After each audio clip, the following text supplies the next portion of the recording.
start to put tension on my string drawback, I was like, okay, I'm gonna stop. It's him. You can look at the horns when he's dead. I'm in the zone. Let the arrow go is perfect. So when they lose their front shoulders, that's how you know they're smoking. Went about 5-10 more yards. He probably went 20 yards total. Hit them. We tried getting back up. And I saw him pull up. We rushed 14 rods that night. We got like 166 and something like that. And then the next day we came up to 163 even. You're listening to the White Cat Outdoors podcast, bringing you to the table where we talk about the outdoors.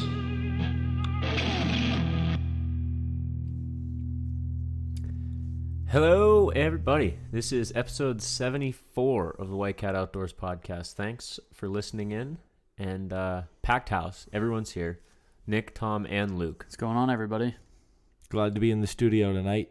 Always a pleasure. Full house. Yeah. Before we get too crazy, I want to congratulate Luke on finishing up his schooling. Hell yeah, brother. Took his big man job at work. So as soon as you graduated, you just go into work and tell your boss to shove it? Yep. Basically, I walk around. Is it I'm the boss now? No. Yeah. But I've been saying it for a while about getting more involved here, and my excuse has always been, I got schooling and work and whatnot and super busy, so I guess it's time that I make up a new excuse. No, I'm just kidding. It's time to get on unemployment and start doing some work on the podcast. Yep. Or whatever. No, but so you'll be hearing a lot more of me and hopefully seeing us. And Nick's been messing around a little bit. He got a new video camera. I'm not sure if he...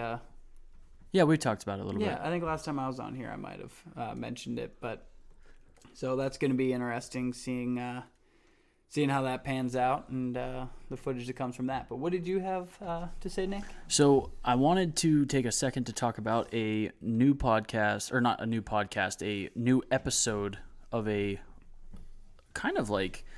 He's a veteran podcaster, I guess. Kevin Vistison.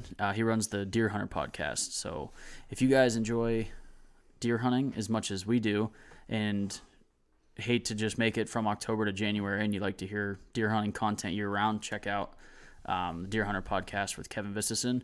But what I mainly want to highlight is for the past couple weeks, he's been doing a project on the Mitch Rumpala buck.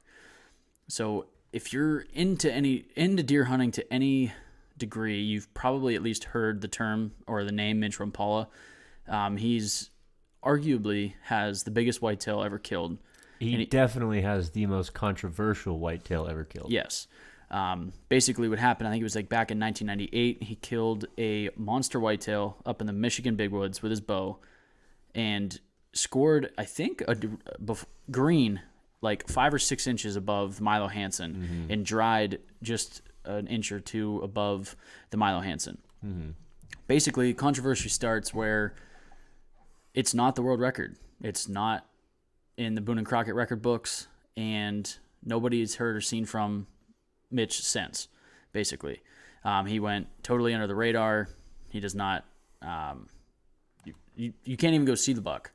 And what Kevin has been doing for the past couple months has been reaching out to people that know the facts on the whole story. Because right now, like all over the internet, it's just up for hearsay. People are like, well, I think it's fake. I think it's real. And Kevin is going deep into it and talking to people that actually know the story. He's talking to people that were there the day it was scored. He was talking to people that know Mitch personally and is just gathering the facts. He's got court documents from Mitch Rumpala and Milo Hansen, signed by both of them. It's been authenticated, is definitely their signatures. Like, insane what he's doing with this. And I don't know if it'll ever be totally settled, but it's definitely worth a listen because, like Frank said, it's definitely the most controversial whitetail ever talked about, I would say. Yeah, for sure. If you've ever seen a picture of this thing, it looks fake. Yeah, it does.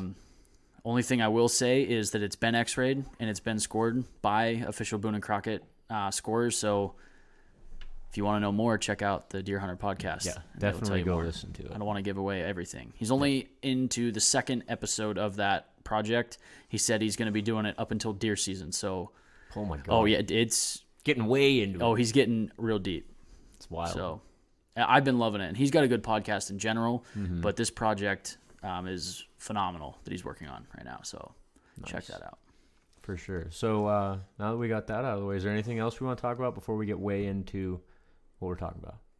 I think that's Nothing? about it. Nothing? The listeners still don't know what we're talking about yet, do No, they? they True. don't. They Oh, don't. man. If you're still listening, We should do a little 5-second pause here just to really build up the suspension before we open the can of beans. Speaking of opening, Frank, what do this you- 5-second break is sponsored by NT Brewing. Yeah, they brought us a new beer. They're honey brown, and I'm about to crack my first bottle of it. Haven't tried it yet. I've heard it's the best yet. So thank you to NT Brewing for this, and I'm sure that there will be very many more 5-second breaks brought to you by NT Brewing in the future. So, Wish I could have some, but if only. doctor said I'm an alcoholic and I'm not allowed beer anymore. So, Get that right on the mic, Frank. oh, too late. Too late. It came through a little bit. Oh, buddy. Oh, that's good. It's made, so I hear, talk to the brewers. Good friend of theirs, won't mention his name because just don't want to do that to him. He'd get way too busy, I'm sure. But he's got bees, donated some delicious honey from his own bees that is brewed right in that beer. It's awesome. It tastes really good. Fantastic. So Yeah. thank you again. Yeah, definitely thank you to NT Brewing. And now moving on. 5 seconds is over, and we're talking to Luke the rest of the time. Luke, why'd we bring you on? Probably Well, for big buck hunting, isn't it? Yeah, it's usually archery hunting or turkey scouting and stuff like that. It's usually when you bring me on the podcast to talk about that stuff because I'm super knowledgeable about it. Do it every day. But yeah, so So to change it up, we're going to talk fishing today. We're gonna turn gears, and go towards the fishing side of the outdoors, and we're gonna do Turn the propeller, if you will. Oh, that was a good I one. like that. Might have to use that in future episodes. But we're gonna do some lake trout talk, and Talkin Trout. Talkin Trout, and that's what the title of this podcast should be called, Talkin Trout. Talking trout. All right. Yep, there it is. Set. My bumper sticker. Say it every day. So before I get Now these aren't just any old trout. We're No, specifically these- talking Lakers. lake trout, these are Mackinac, if you will. These are just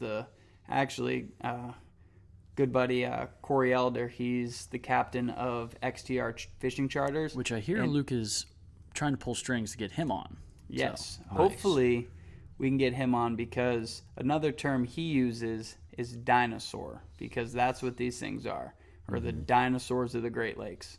They're just phenomenal fish. But if you haven't heard of XTR Charters, look them up.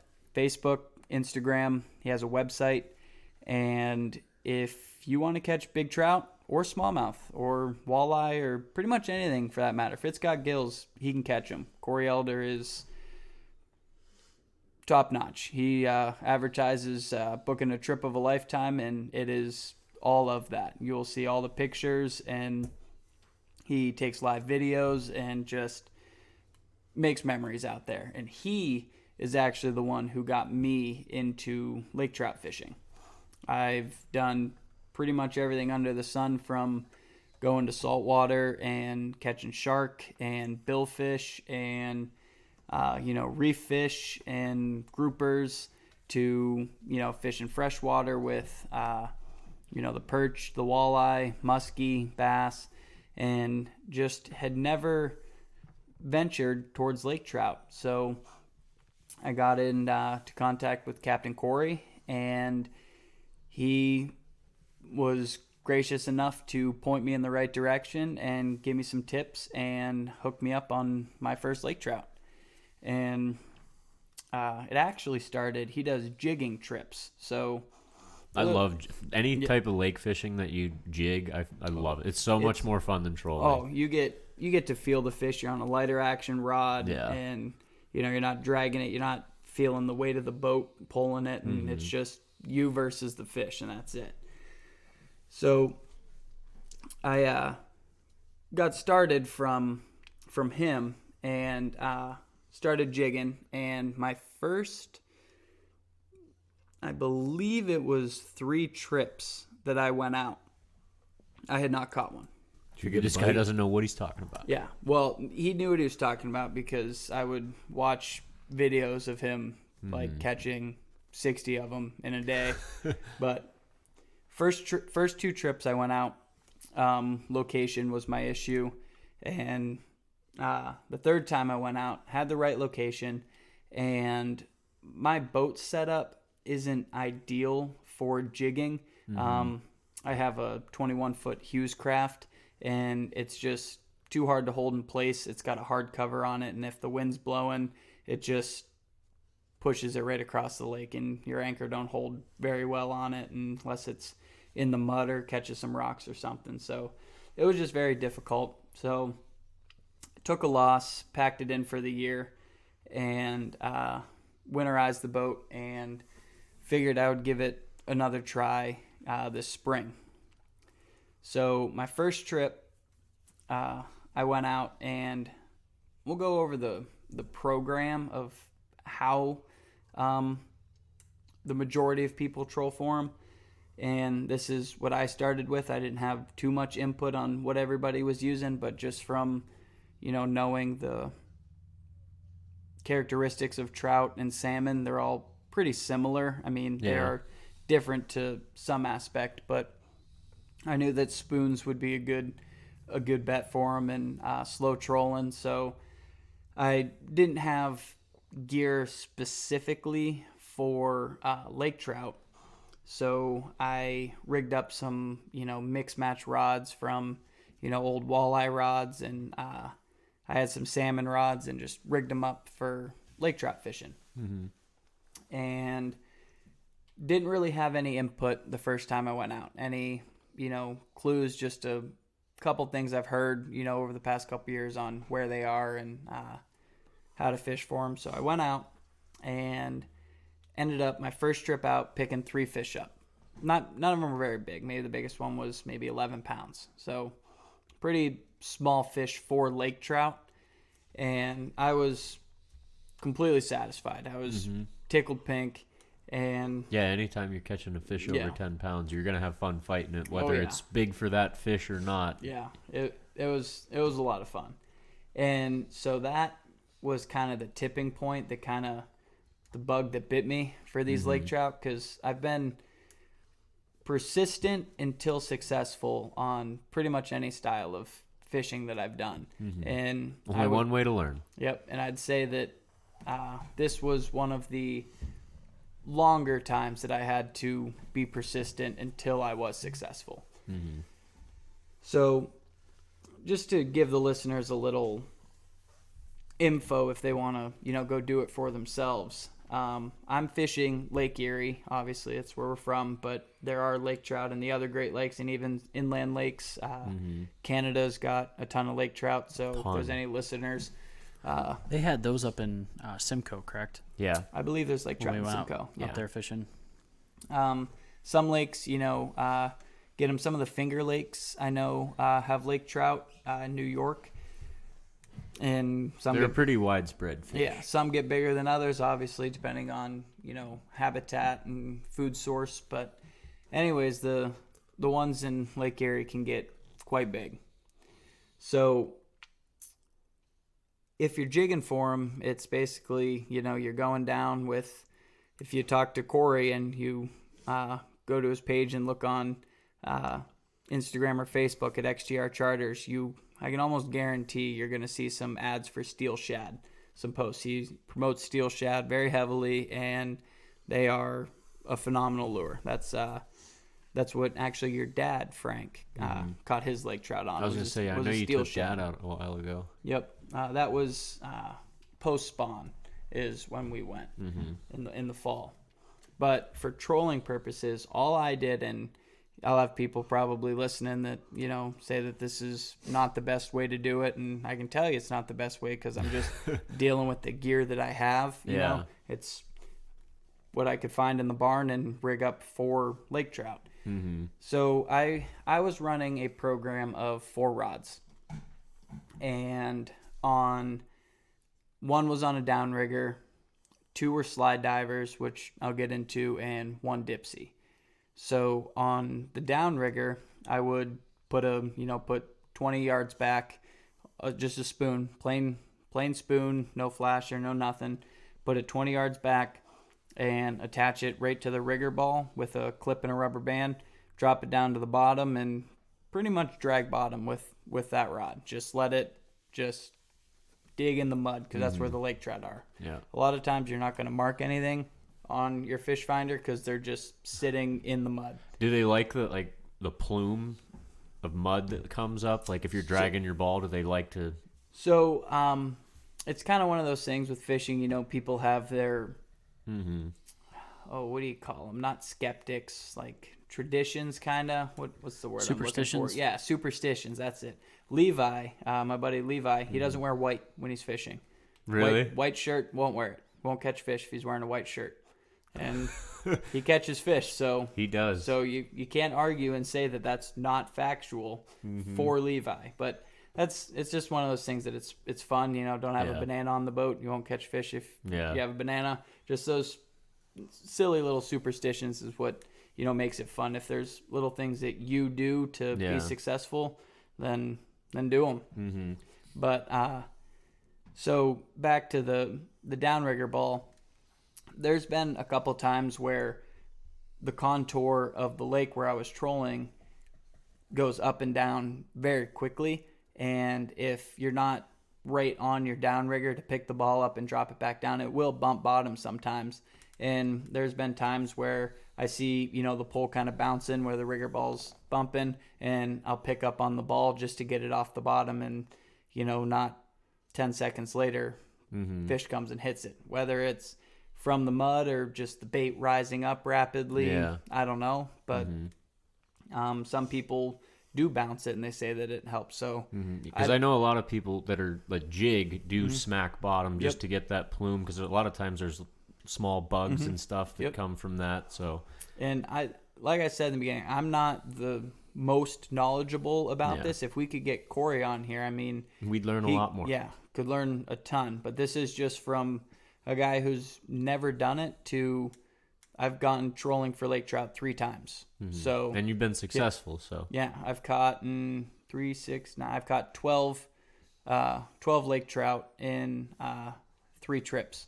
So not crazy good numbers, but I think we lost 4 total. So you're staying busy on the boat. Yeah, we're 12 for 16 on trout. So I mean, there's people that'll do that in 1 trip, and it took me 3. But I also just do like maybe 4 hours or something. I've never been out there all day. Yeah. But so anyways, if you're doing the same thing I am, and if you already know everything, then you don't need to be listening to me. But if you've never done anything and just want to get out there and do it, the downrigger, if you don't have a downrigger, that's fine. I didn't have a full set of dipsies. That's what most of these guys are running, are dipsies. I only had 1. I found it in a cardboard box in my barn. So I was like, okay, well, that's what they're catching them on. I'll rig that one up. So I rigged the dipsy up, leader, and tied a spoon on. I was like, okay, that's 1 pull. So I got a downrigger pull and I got a dipsy, and I was like, well, I want to fish more than 2 rods. So they make what's called a slide diver, which is basically the same concept as a dipsy, but instead of hard tying it into your line, like tying a knot on both ends of the dipsy and it not moving, here comes the term slide diver. It slides up and down your line, and you basically determine your leader length by how far you slide it up from your spoon, and then you lock it in. What's nice about them is they have a light bite feature. So sometimes dipsies, if you're fishing, real rough water, or you get a small fish on, trying to pop the dipsy so you can reel it in. Bitch. Yeah, it can be a little difficult, especially if you're walleye fishing with a big dipsy and you get like a little 14-inch walleye or a little white bass or something. It's gets kind of annoying. So with these slide divers, they have the same settings that a dipsy does. You can rotate them to get them to pan out to either side, and basically run exactly the same. When a fish hits it, they trip and then slide down to your swivel, and that's it. So you can play with your leader length. So with a dipsy, when you go to reel it in, you can only reel your dipsy to the top eyelet of your pole, because then you have to pull back and fight fish to net it. So you got to make sure that your leader's long enough to, not be right on your dipsy and still, get bites, but it can't be too close to where they get scared. But if it's too long, then you can't net the fish once you get it. Yeah. Once you get your dipsy up to your top eyelet. So what's like a ideal leader length from the dipsy? And I'll probably get, smoked on this because I'm not, positive, but I'm probably running maybe 8 feet, maybe. Idiot. Yeah. So stupid. You seriously do 8 foot? Probably 8 or 10 feet, probably, if I had to guess. I didn't measure them out. I'm sure that there's people that take a tape and measure them. I just kind of did that looks right. Did a couple arm lengths, and I'm sure I have, like I said, I got one downrigger, which is, I set that back, but 3 with divers on them, and I'm sure if you put them side by side, none of the 3 are the same now. Yeah. So, that being said, you can probably do some research or even ask around to talk to some people that that have done it, figure out the ideal length for them. Mm-hmm. But what I've been doing seemed to work for me. I know it's not the most productive, but I stayed busy, and like I said, I never fished super long for them. Yeah. And every setup that I had on the boat has caught and fished. The downrigger, the slide divers, and the dipsy. And I'd say they're all pretty even on production. But as far as the bait goes, I'm using stinger spoons. They're a little bit smaller. They're not the big salmon spoons, but they're still a pretty good size. I would say they're maybe, what do you think that is, Tom? 4.5 4 inches. So they're Tom has been known to be good with shapes. Yeah, real good. So I know Corey uses Bay Rat mag spoons, is I believe what they're called. Just look on his page, you'll see them. But I believe he uses Bay Rat mag spoons on his boat and just slaughters them. Do you have a favorite pattern? I personally don't know the names of the spoon colors, like on like blueberry muffin. On reef runners and plugs for trolling. Yeah, they got weird ones, Wonder Bread and Trick or Treat and Blueberry Muffin and Star Spangled Banner and all the fancy names. But the spoons, I'm not really sure. But I've been pretty successful with like purples and greens. But all of the spoons, like my most successful spoons, and I'm saying most successful with 12 trout boated, which isn't a whole lot of data. But you can start to notice it. Yeah, but I like black dots on them. A lot of them that have like a line of 3 dots going down it or something. For me, it could be one of the superstitions, or it could have some effect to it. I don't know. Mm-hmm. But and all silverback spoons. I had one copperback, like the inside of the spoon was copper, and I had it out there I got the perfect way you could keep that as a superstition. What? Black dot, keep the line taut. That is good. Brilliant. It's a good rhyme. You think that all on yourself? I did all on myself, yeah. Yeah, wow. You know what I meant. But anyways, so that's, for as far as a program, if you want to go out there, basically this time of year, what I've noticed is, like I said, those trout are in the mud, so you're not going to mark a ton of them. But if you know where they are, and basically you just got to put a spoon at that depth. So, excuse me. Whatever, wow. Whatever you got to do to get that spoon down there, that's what I did. I looked at all the equipment that I had in my barn and said, okay, I got a spoon and I got to get it down anywhere from 50 to 70 feet. Mm-hmm. How am I going to do that? And so that's when, I started putting the slide divers together and the, clips with the rubber band for the downrigger ball. And that's what I came up with and caught some fish. Yeah. And that's definitely the most important thing is your depth. Yeah. You got to be where the fish are in the water column. Explore the water column. Always have to. Oh, what is his name? You Well, always you have never to remind remember. me. Hold on, don't tell me. Don't tell me. We don't have all night. Hold on, it's Uncut Angling, and his name is. Give me the first letter. Arnold Schwarzenegger. A. Aaron from Uncut Angling. Aaron Weeb. Very, very knowledgeable guy. Yeah. So he always tells you to explore the water column, and we did. I actually had a couple marks while I was out there, up around like 30 feet, and I don't know if they were, lost walleye or smallies or could be steelhead or elevated lake trout. I have no idea. That's why I threw a rod out with a jet diver right around that, 25, 30 foot mark just to see what it was, if I could catch one, and never got lucky enough to hook into one. But. So is there like a water temperature you're looking for? Because I know like walleye fishing, a lot of times you start out, in the shallower water, and then as the sun comes up, the walleye move deeper, stay in the cooler water. So with any fish, that's going to be relevant water temperature. That's how all fish regulate their spawning times, is water temperature. So I know lake trout spawn in the fall, and that's when, the water starts to cool off. They come in shallow and drop their eggs. And they're big travelers, too. Yeah. They cover the entire lake. And during the winter, honestly, in the Great Lake regions, I couldn't tell you where they go. I don't know if they stay in shallow, if they shoot back out deep. I honestly have no idea. There's people that catch lakers through the ice. Through the ice. So I'm not sure about on Lake Erie because obviously we don't get a full freeze I know very often. So just as a reference, I know on Lake Simcoe when we were up there and they were talking about going out lake trout, you had to go like deep. Yeah. And I would imagine that has something to do with at that point warmer water, but like it's still obviously really cold. But they go deeper into the lake to find a little bit warmer water for that time. Yeah. I'm not too sure, but I do know that in the springtime they're back in a little shallower in that 50 to 70 foot range. So in the summertime, I'm assuming they go back out into the trenches and go to that anywhere from 80 to 100 feet of water, 110 feet. I'm not really sure, but that'd just be my guess, Tom. My best guess to you. But in the fall time, people actually catch them from shore.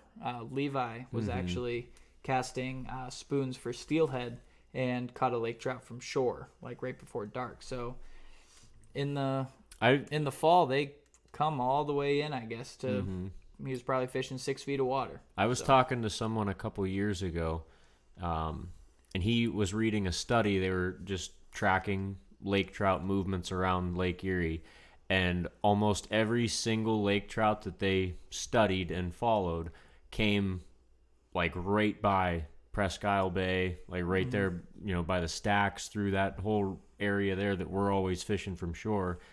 Almost every single fish that they looked at came through that area of the lake at some point, at whatever point in the year it was that they're coming in shallow. They saw the fish right there. That's pretty wild. Yeah, I know. I've been turned on to a couple studies like that, and don't want to blow the spot out, but have seen Marks is a little bit different of an area than where you're talking, but actually had seen the markers, like the GPS markers that they'd put in the fish, and all of them, same thing like you said, all conjugate in the same area. So they definitely... You could just give us lots and longs. Yeah. They definitely do school up, so they're not lone running fish. Do you even know what school is anymore? No, it's been so long since I've been in school. We're past that. Yeah. Who cares anymore? I got something else I want to bounce off your brain. Go ahead. It's called a concussion. Yeah. So I know, like, for example, I've done some crappie fishing through the ice on Misery Bay, and it seems like it's can be red hot until like 9 in the morning, and then it's like a light switch. Yep. And is lake trout, can it be the same way? Is there an optimal time? Any fish can be that. I mean, there's no rhyme or reason. I mean, there is a rhyme or reason to it, but to the fish, but we don't know it. But sometimes, you can be hot, and just dead, nothing. And actually, the last trip I took out, me and Levi went out, and fished from, well, we left the dock a little after 6, and I actually probably didn't even get all of our lines out probably until closer to 7. We had a little boat ride out, and then I had a little problem getting my trolling motor going, so we didn't get any rods out until closer to 7. Once we got our program up and moved back into the depth of water that we wanted to be in on the path we were trying to follow, started picking up fish immediately. Mm-hmm. And we never had a double, but we had 3 fish back to back where we caught one, unhooked it, was sending another line back, hooked into another one, reeled that one in while the other line was not even all the way back yet, just kind of hanging off the side of the boat. So it was hot for a minute, and then probably around 9:30, 10 o'clock, like you said, Tom, it was just dead for us. And in the morning, you would see all the boats, everybody's net was down. They were scooping off the back of the boat. And 9 o'clock got a little more relaxed. Around the same time that our boat died, you would still see boats pulling fish in and, netting fish, but not nearly like it was in the morning. Yeah. But So tell me about the fight of these guys. So lake trout are, like I said, big fish and have a lot of power, but from my experience, they don't have a lot of speed. So I haven't had much experience jigging for them and being successful. So that's, like Frank said, how you really get a feel for how these fish fight is jigging. But trolling wise, they feel similar to a catfish. If I had to pick another fish that they fight like, Long head shakes and real hard pulls. real heavy, right off the bat. It's like pulling on like a piece of slate under the feels like almost a snag at first. Mm-hmm. And just Until the snag starts moving. Yeah, you'll feel some big, head shakes, and they'll pull pretty good once they, get boat shy and, see the prop and the net come down, and they'll start to give you a couple pulls and start running side to side, but not like a steelhead. Steelhead kind of shoot side to side and can tangle your lines all up for the most part. They jumping too. Mm-hmm. For the most part, I've just seen lake trout stay down and back pretty much. I had one, I honestly thought it was a walleye because the rod went off. I picked it up, started reeling, and it was kind of short, snappy head shakes and not real heavy. And I was like, well, maybe this is, a walleye or some, bycatch. But it was just a lake trout that either been caught before and he knew that game and was like, all right, just bring me in. Or I don't know, because it was a decent sized one, but he just didn't fight. So I guess I haven't caught enough or caught them jigging to really feel the, the full power extent of them. So, but no, they're a good fighting fish. They're arm burners. If Yeah, you get they a- get if 30, you get a big 40 one. pounds. So you catch one that big, you're going to know about it, no matter how you're pulling it in. I think the state record in PA, I want to say, is around like 28 pounds. Yeah. And then New York's like 47 or something crazy. I'm not. Don't quote me on those numbers, but I believe that's what they are. And I know Corey from XTR Charters has been close on a couple of his fish. Actually, I think his name's Dave Bauer. He's a frequent client, and he's caught some hogs, like just some giant fish. Now, is that like Corey's main thing is lake trout? Or? If you look at his page, you'll see a lot of it because he is phenomenal at it and has everything dialed into a T. But you'll also see he's very proficient at smallmouth fishing and can go out and easily hit double digits in smallmouth and into the 20s or sometimes probably 30s, 40s. I don't know how many, but he catches quite a few smallies to him, some big ones. He also, I think, does some walleye charters, and he might even dabble in like ice fishing, like doing guided ice fishing trips too. I'm not positive on that, but very, very knowledgeable fisherman. But I believe Nick wanted to touch a little bit on the last lake trout that I had caught. Yep. I didn't know. Have you posted anything on our page? No, because you about it didn't yet? send it to me. Okay, well, Idiot. give me. You know what? After the podcast, I'll send it to you, and we can post it. So maybe that could It'll be the cover art. photo. Yep. So, I actually was talking to, is it Emma Brentlinger? Yeah. That does taxidermy. Yep. Edinburgh's favorite taxidermist. Edinburgh's favorite. So I had talked to her at one of our beer league softball games and said, hey, I really would like to get a fish mounted. I've never had one mounted. I've never had anything mounted, and just wanted to start, filling up a room with some sweet mounts. And she was like, yeah, I got you. And we talked about replica mounts, and she can send them out to get freeze dried and, paint them and whatnot, or she can do skin mounts. So I can only imagine how much like a large lake trout would be to freeze dry. yeah, I don't know. My snake was 500. Yeah. So I don't know. But I always, and you'll see this on people who keep fish and mount them. You'll see posts and controversy on them. Because a lot of times if you do a skin mount, you are not benefiting from that fish. You aren't going to be able to get any meat from it a lot of times. Mm-hmm. And the only thing that fish is going to is a mount. Just the trophy. Yeah. Unlike, just to compare it like a whitetail or a turkey, Yeah. you get to enjoy all of the meat that comes with it and all preserve the meat it. on a turkey. Yeah, all of it.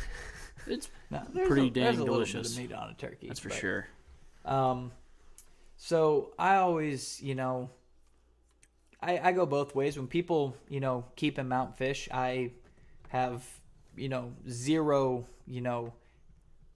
negative thoughts towards them. I want to do it myself. And I get replicas are cool. Like Nick said, yeah, they're super expensive. You do get to let the fish swim, but at the same time, It's not the fish. It's not your fish that's on the wall. Yeah. If you're a fisherman, like that's how just I feel about replica mounts. Like, I caught this fish, and yeah, that's what it looked like, but that's not the fish. And so where I'm at is, I get satisfaction from letting fish go, and do not foul anybody for keeping them if it's a legal fish. Yeah. The regulations are put in to keep the fish in check. If people didn't keep them, it's just like hunting. If people didn't shoot whitetail or didn't shoot turkey or didn't shoot fox, like the population would, go through the roof. So that's why the bag limits are where they're at. So if people are, keeping those fish, then there's no harm there. But But I feel like fishing, like the fishing community is a lot different than like the hunting community when it comes to like mounting a trophy, because like the only thing you're doing when you're hunting is you're going with a rifle, like to yeah, kill an animal. Yeah, but I'm saying like when it comes to like the trophy itself. So people will scoff at somebody that mounts a buck that didn't live up to their standards. But when it comes to fishing, people scoff if you mount something over a certain point. Yeah, like I do feel that. Like yeah. a monster buck, everyone's like, of course you're mounting that monster Yeah, buck. you But have a to, monster yeah. fish, it's like, what are you doing? You pulled keeping like that when fish? you caught your 50-inch or 50+ inch muskie. Yep. There was guys down at the place that you were fishing that They yelled at were me for upset for taking him it out of the just water. pulled it out of the Yeah, water. just to get a picture. I You had let it- it go. You I could had have it- put it on a stringer. I but had it in the net, took the hook out, and picked it up, and he was like, "What are you doing? Put that fish back." And I was like, "I'm just taking a quick picture. Like Yeah. this fish is. Yeah. I made sure it had a healthy release and is going to be fine. Like just Yeah, but I guess what I'm saying, like, somebody kills a monster buck, there's not a single person's like, why didn't you just take a picture? Let it walk by. You have the memory. Like, it's weird. Like, I mean, it's Yeah. not weird, but like, somebody mounts it's a just 3-point, totally. and you're like, "What do you? Yeah, are why'd you doing?" mount that? But like, people for fishing, if you're gonna mount something, they want it to be something small. Yeah. So I don't know. It's just a weird thing I've always noticed when it came, because like I don't really consider myself part of like the fishing community, because I have my fishing license, but it's mainly so I can just go get my snake permit and go on the boat with Luke like 2 or 3 times a year. But like I don't know, I'm more invested in the hunting community, and it's totally opposite when it comes Yeah. to mounting a trophy. Yeah, for sure. And so, like, where I stand is I completely agree with the angler's choice with what they want to do with their catch if it is within the legal parameters.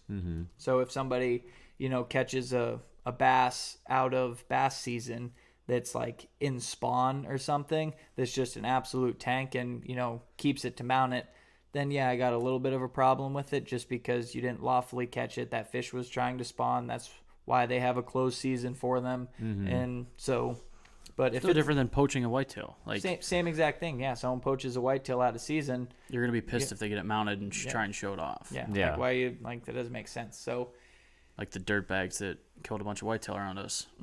yep. But I always look at fish mounts, and like I said, I never like have a negative thought about them. The only thoughts are that's a sweet mount, like that's awesome. That would look sweet in my house and everything. So my last trip that I went out, I had caught a tank lake trout. Like it was, didn't take any measurements on it, but just being, around fish a lot. I don't think I hit 20. It was probably, 18, 19 pounds maybe. And, 30 plus inches, just a fat fish. And played through my head, after Levi netted this fish and brought it in the boat. I was like, okay, I already talked to Emma. I brought the cooler on the boat and was like, she said that, she'd do the mounts for me. I was going to take a bunch of pictures and, put them in the cooler. And, I picked the fish up out of the net and gave Levi my phone to get a picture, right after the catch, and took the picture, and I looked at the cooler for probably 5 to 10 seconds, just kind of looked down at it and looked back at the fish and turned around and put her in the water. I just couldn't. I mean, and if somebody else were to, like I said, no issue. Like that's going to be an awesome mountain. Let me see it when it's done. It's going to be sweet. And I don't know, something in my, mind told me to let it go. So I did. I mean, I think all of us have that voice or whatever in our head. I mean, I've noticed many times, I've had perfect scenarios to bag a doe early season. And for whatever reason, like even a buck, you see. Even a buck, yeah. I mean, it's legal. And I've even said, I've been on record saying I'm gonna shoot a buck tonight if I see one. Yep. And that buck comes out, and then all of a sudden, like for whatever reason, something in my mind's like, not ain't this it. one. And so like I totally understand. I would like I've been in situations where I've passed deer and somebody else killed them the same day, or like very recent or quick after whatever. Like a buck that I had let past Trevor had killed later. I was stoked for Trevor, but like so I guess what I'm getting at is like I totally get that feeling of I don't care if anybody else does it, but I'm not going to do it today. And that's not to say that next time I go out and I catch one, that doesn't mean I'm not going to put it in the cooler and mount it. It was just I wanted to mount one that trip, and that one that I caught just wasn't the one. It wasn't. And what is kind of stinks about lake trout, just to begin with, is a lot of people. I mean, some people do eat them, but a lot of people don't. They're more catch and release. They're a bigger fish, and they tend to hold some like contaminants like mercury and some stuff that just from living so long and sitting in the mud at the bottom of Lake Erie.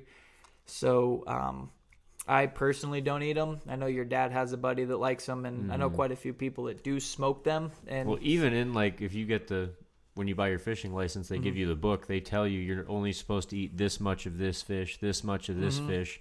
They even give you like a on catfish. It's like one meal a month or every 2 months or something. Because they say they hang out on the bottom in all that nasty shit. Lake trout is the only fish on that chart that says do not eat.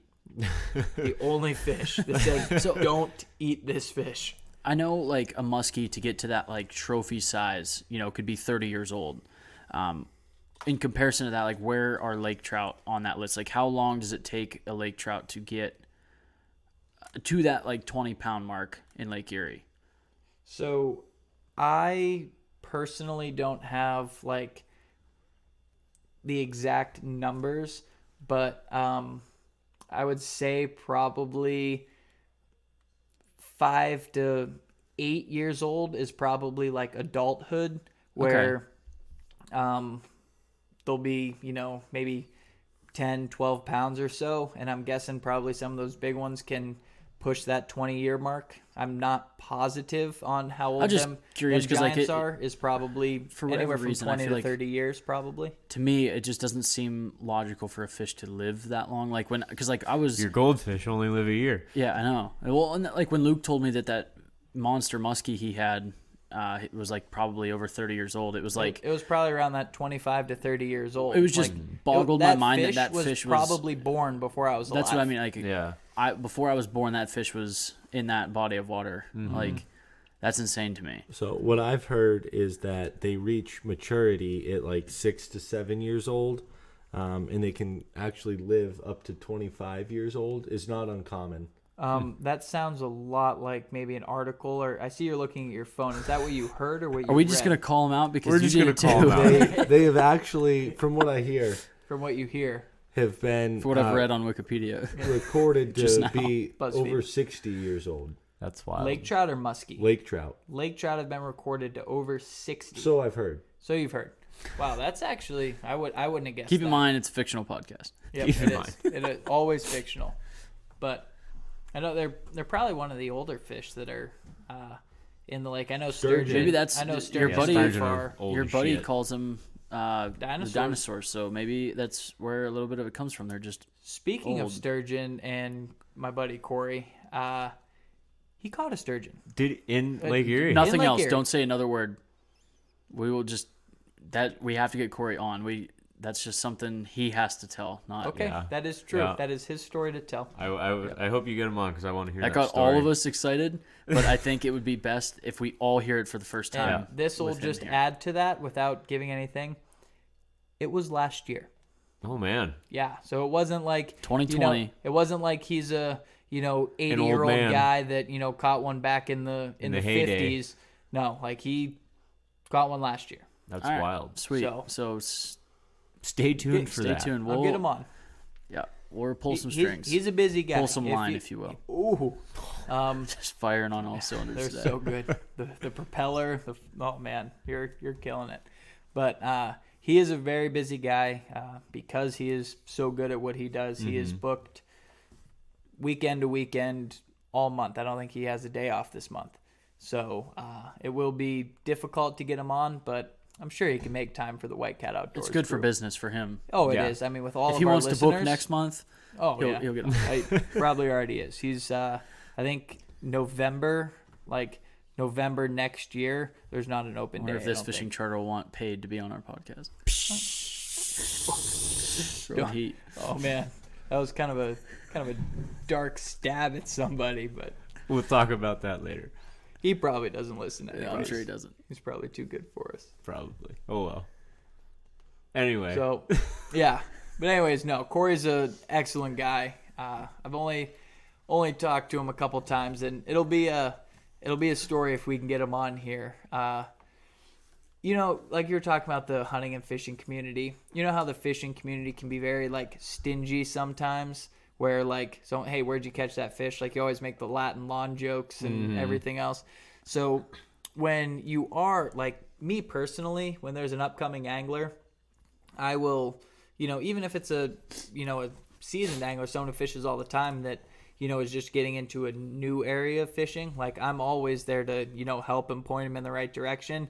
And that's not to say I'm going to give them the exact spot and the exact, like just with hunting. Like Yeah, if you're you hunting, point 'em in the hunting right public land or something, you're not going to say, oh, well, hey, my tree stand's right there if you want to go use it. But, you'll give them tips and tricks on how to be successful. We've hunted with a lot of guys that have, either never killed a deer or never killed a turkey, and we try and give them everything they can to be successful. A lot of them, we've even taken them on their first hunts, got them their first birds, got them their first deer. Yep. And that's what I was grateful for. Yeah, exactly.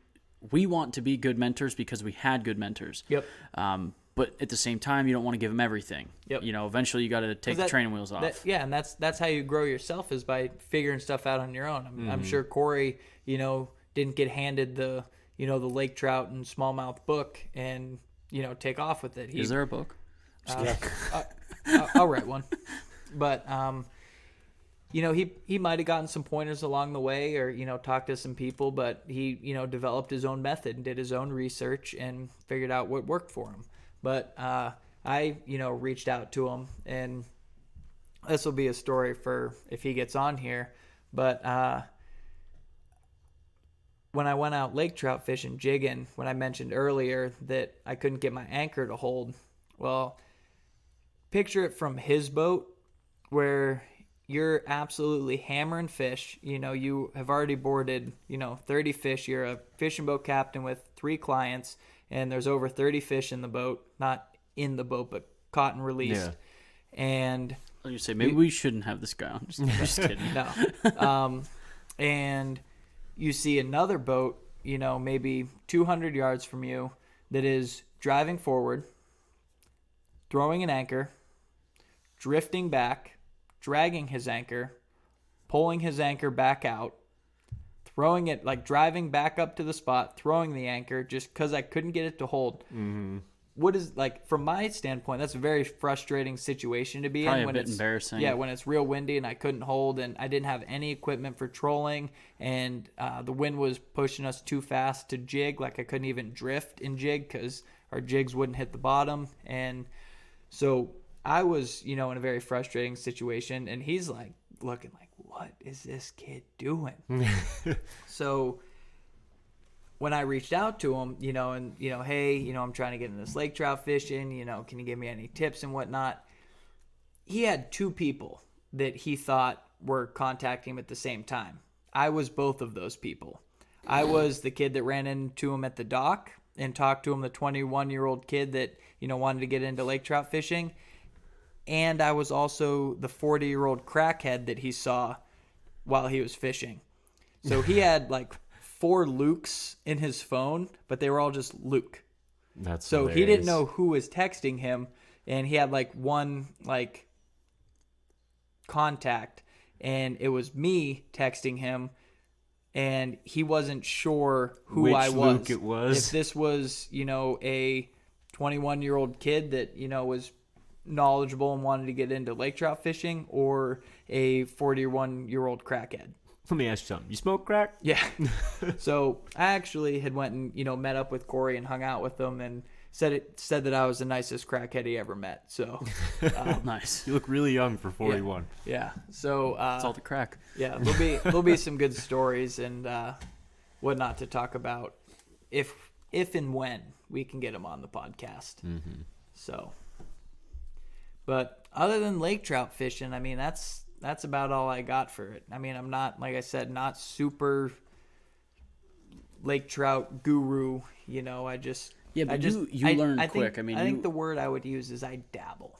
Like, I remember somebody said like muskie are like a 1 in 100 cast or something, or I think it's 10,000 Yeah, casts. 10,000. and I remember after like a year and a half of Luke fishing for muskie was like catching multiple per trip. Mm-hmm. So Yeah, that's one of like- those fish that it takes 10,000 to figure it out, and then once you figure it out, you cut it down to like 100. yeah, it's- but Luke was like coming back. Oh yeah, we caught a half a dozen today. Mm-hmm. Like Luke's, when it comes to fishing, I don't think I don't anyone think takes I've ever it more. said half a dozen. I believe my best day ever was half a dozen.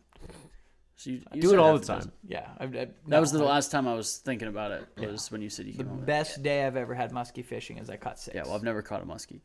But I have. Tom's was a tank. It was huge. Frank I was got there. him on that. anyways, what I was getting at though is like Luke puts a lot of time into the species he wants to target. So I'm confident with a little bit more time, Luke will be a master when it comes to lake trout. Speaking of masters, How about the John Daly? Oh, yeah. I am going to start looking heavily into getting my Master's degree. master He's done the captain's school. captain's license. Ahoy, Nice. matey. Yeah. So that'll be get my master class for That'll be sweet. captain. So that'll be coming in the future also. But Wild like white cat like you charters.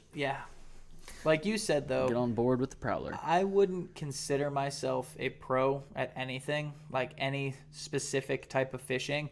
There's countless people, and About like bluegill fishing. You just stole my thunder, Tom. You just stole my thunder. But there are multiple, countless people that are better than me, bass fishing, walleye fishing, steelhead fishing, lake trout, muskie. But I believe that I'm well-rounded, that I can go out and do You're gonna catch any something. species of fish and be semi-successful at it and just have a good time. But like I said, Tom stole my thunder. If you want to go toe-to-toe bluegill fishing, I'll give you a run for your Smoke money. you all day long. Yeah, I'll give you a run. One of the things that kind of sticks out in my mind when you first decided you were going to start fishing for lake trout, I think one of the first people you turn to when it comes to fishing is our grandpa, because he's been on the lake for quite a long time, and that's the same person me and Tom turn to along with our dad when it comes to hunting. It's just the guy's done it all, it seems. And when you first got into talking about lake trout, he's like, why? Yeah. He's like, because they're big, and so he's like, well, you can't even eat them. Like, Yeah. my grandpa has no interest in lake trout because you can't eat them. That's why he's like, walleye, you can eat them. That's another part of the fishing community that I don't understand, because when I go fishing, I just like to catch fish. I don't. I'm it's a having good time. Yeah, Like, who some needs people, two like chest your freezers of grandpa walleye? is one of them. That's like, if you don't keep every fish you catch that's legal, he's like, what the hell are you doing letting that fish go? Or like, if you don't boat every single fish that comes God up. forbid Not you going to bounce take one you off out the here boat. if you keep bouncing them off the side of the boat. But like, You're you're if I'm filming out there a movie fishing, or catching fish, put your phone away. It's like Yeah. I'm taking a picture, Grandpa. yeah, Nah. like He's- for me, if you're bringing fish to the boat, if you knock it off, I'm like, yeah, whatever. You got to Close fight it. You enough. had Close fun with it. Yep. I mean, don't get me wrong. It's like a big buck. You miss a shot with the bow and it kind of stinks Stings. in your gut. Yeah. Yeah.